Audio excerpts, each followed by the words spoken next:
بہتری آ جاتی ہے. سائنس یہ کہتی ہے، اب چونکہ یہ وقت نہیں ہے کہ اس کی پوری ڈیٹیل شیئر کی جائیں کہ کون کون سی جگہوں پہ کن کن سائنسدانوں نے اور طبی ماہرین نے یہ تجربہ کیا اور کس طریقے سے انہوں نے دیکھا کہ 12 14 یا 16 گھنٹے کے اس طرح فاسٹنگ کے مرحلے سے گزرنے کے بعد جو بلڈ شوگر لیول ہے اس میں کیا تبدیلیاں انہوں نے دیکھی، اور انسان کا جسم کے اندر جو انسولین ہے یا جس کو ہم شوگر کہتے ہیں ایک لحاظ سے، اس میں کس طریقے سے بہتری پیدا ہوئی. جو انشاءاللہ میں آپ کو بھیجوں گا پی ڈی ایف، اس میں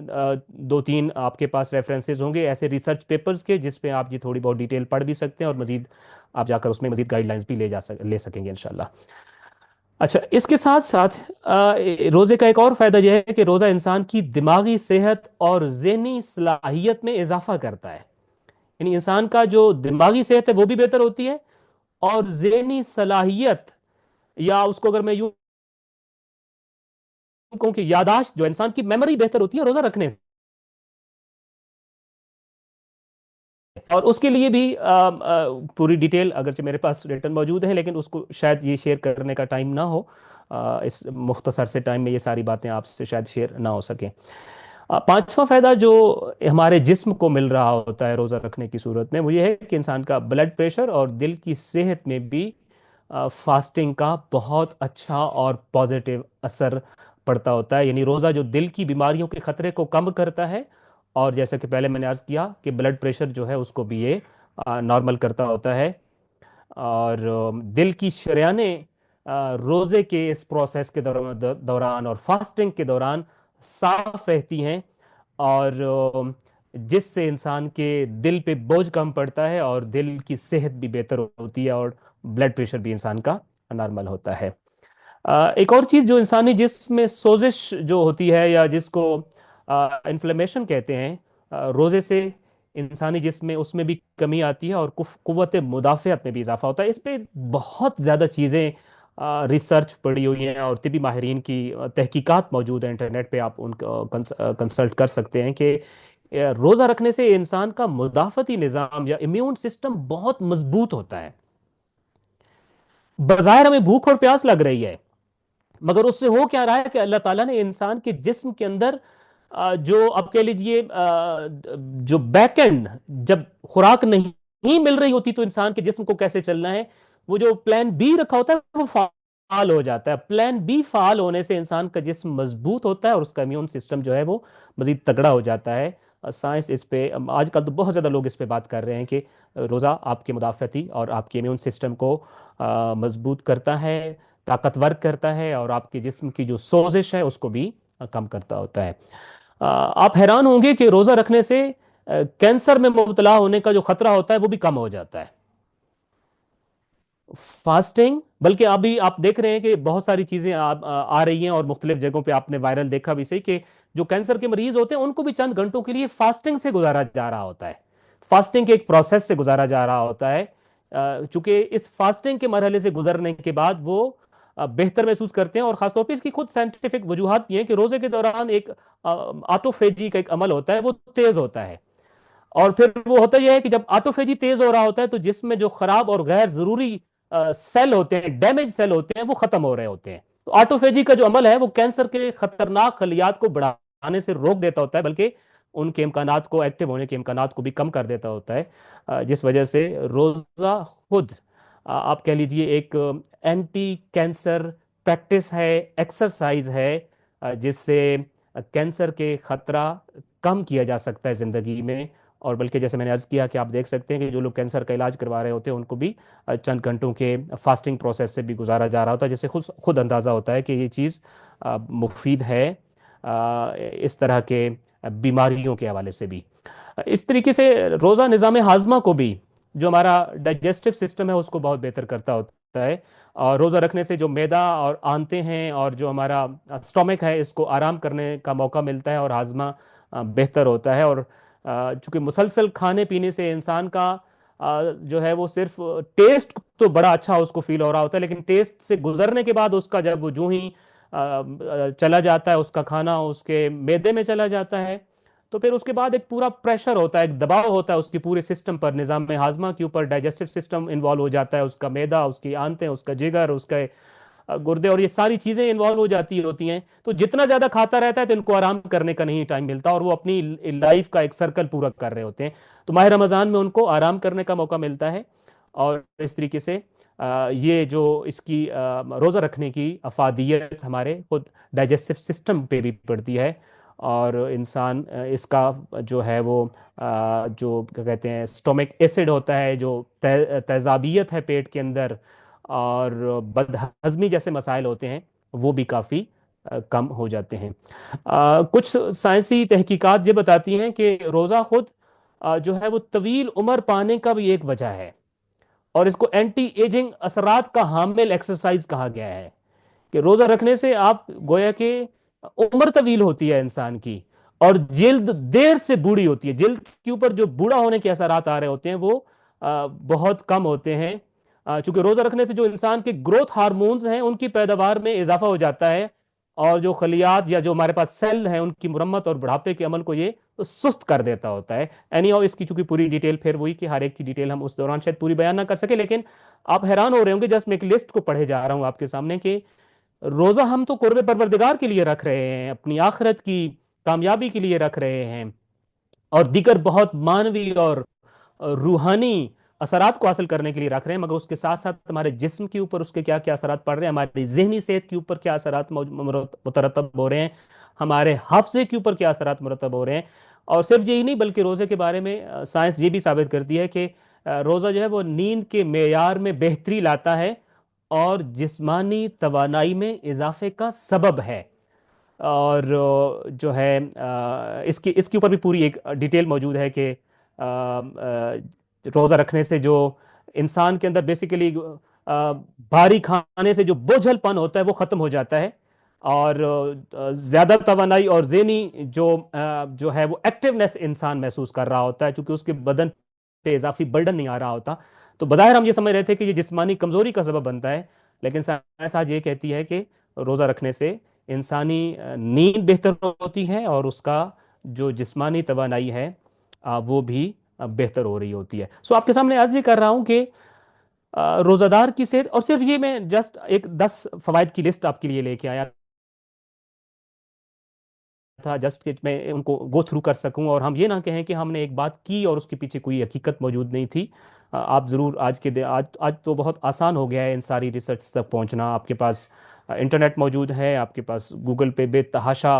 ایسی رپورٹس موجود ہیں جو جدید ماہرین نے اور علم طب کے ماہرین نے مرتب کی ہیں، اور انہوں نے خود اس کے اوپر تجربات کیے ہیں. آپ آرٹیفیشل انٹیلیجنس سے بے تحاشا ہیلپ لے سکتے ہیں، اور اس سے زیادہ بہتر ڈیٹا اکٹھا کر کے یہ جان سکتے ہیں کہ روزہ انسانی صحت کے اوپر، میرا خیال ہے کہ اس کے اوپر بہت بڑے آرٹیکلز اور کتابیں اور والیومز لکھے جا سکتے ہیں کہ انسانی جسم کے اوپر روزے کے مثبت اثرات کون کون سے مرتب ہوتے ہیں. تو آئیے ہم اپنے اس سلسلے کو آگے بڑھاتے ہیں جو جہاں سے ہم نے چھوڑا تھا. تو روزے کے ان فوائد اور اثرات کو صرف مسلمان طب کا فکر ہی نے نہیں بلکہ غیر مسلم محققین اور علم طب کے ماہرین نے بھی بیان کیا ہے. آج جب کہ میڈیکل سائنس اپنی ترقی کی انتہاؤں کو چھو رہی ہے تو ایسے میں روزے کے طبی فوائد پر بے تحاشا کام ہو رہا ہے جس کو بیان کرنے کے لیے الگ کتاب کی ضرورت ہے. روزے کی انسانی صحت پر پڑنے والے اثرات کا خلاصہ یہ ہے کہ روزہ کینسر، بلڈ پریشر، شوگر، امراض قلب، مرگی، نظام انہضام کی خرابیوں اور معدہ کے متعدد امراض سے محفوظ رکھنے کے علاوہ گیس کے عمل میں کمی، جبکہ حافظے اور یاد کرنے کے عمل میں بہتری کا سبب بھی ہے. ان کے علاوہ روزہ کی حالت میں جب انسان بھوک اور پیاس کی شدت میں مبتلا ہوتا ہے تو یہ حالت اس کے جسم کے مردہ اور ناکارہ سیلز کو فعال بنانے کا سبب بنتی ہے. اس کے علاوہ انسانی جسم کے ٹیشوز کے سخت ہو جانے یا گاڑھا ہو جانے جیسے پیچیدہ مسائل کا بھی بہترین حل ہے. اسی لیے رگوں کے مسائل اور غدودوں کے امراض میں مبتلا لوگوں کے لیے بھی روزہ بیش بہا طبی فوائد کا حامل ہے. جدید سائنس کی ان تحقیقات کو پڑھنے اور روزے کے طبی فوائد جاننے کے بعد بے ساختہ سردار انبیاء صلی اللہ علیہ وآلہ وسلم کا یہ فرمان یاد آتا ہے کہ لِكُلِّ شَيْءٍ زَكَاةٌ وَزَكَاةُ الْأَبْدَانِ الصِّيَامُ، یعنی ہر چیز کے لیے زکوٰۃ ہوتی ہے اور بدن کی زکوٰۃ روزہ رکھنا ہے. جس طرح مال و پیسے کی زکوٰۃ انسان کے مال و اموال میں برکت اور نشو و نما کا سبب بنتی ہے، اسی طرح روزہ انسانی جسم کی صحت کے لیے بیش بہا طبی فوائد کا حامل ہے.